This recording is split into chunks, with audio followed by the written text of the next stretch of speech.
You're a guy who's interviewed, I feel like, all walks of life for a Yeah. long time. I've seen your content for years on end now. Didn't even know you lived in Las Vegas. There's a lot of people out in Las Vegas I didn't know lived in Las Vegas. And I'm Yeah. like, oh, they're Yeah, I kind of, I at first I was telling all my friends to move here, and now it's like I'm starting to realize that this place is going to turn into Austin. You know, because I used to live in Austin, and I would tell my friends, I was like, hey, just so you know, like this is better than any city in Texas. It's fucking incredible. And now if you go to Austin, it's turned into one giant Starbucks. Like it's crazy. It's so corporate there, and Vegas is like that. Vegas feels like Austin did 20 years ago to me.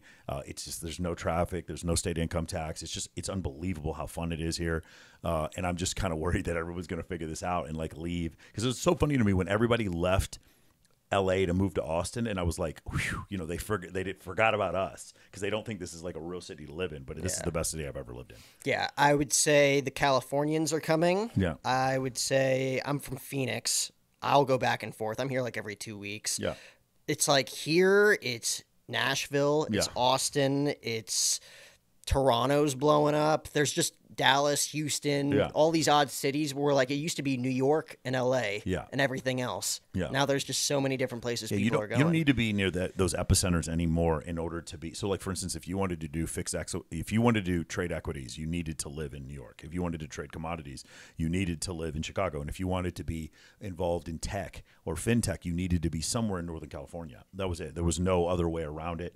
You needed to be in certain cities for certain type of industries. If you wanted to be a singer, an actress, or a television star, you were going to have to live in Los Angeles, right? And if you wanted to model runway, you could live in maybe could live in New York, and then there was a little bit of that crossover in Miami, and that was it. There was no huge model living in Dallas that just didn't exist before. There were a lot of pretty girls there, but what's happened is because so much of what we can do is virtual. I know so many girls right now who make several $100,000 a month, you know, making content on OnlyFans, and they do it from their home, and then ask them like, so where do you live? And they're like, yeah, I live in Fargo, North Dakota. I'm like, get the fuck out of here. She's like sitting there like making content with her husband in Fargo, and you just don't know. And she gets invited to all these parties in Los Angeles and San Diego and Bel Air and you know Las Vegas and Scottsdale, and you just don't even realize that that's what's going on. So yeah, it's very different. Like you just don't need. And the other thing is the digital nomad. So that this type of individual that didn't exist previously is he's in his early 20s. He learned how to code in Python. He's an expert on AI, and he has some app that makes Amazon FBA storefronts in 20 seconds. Whatever. And he lives in Tulum.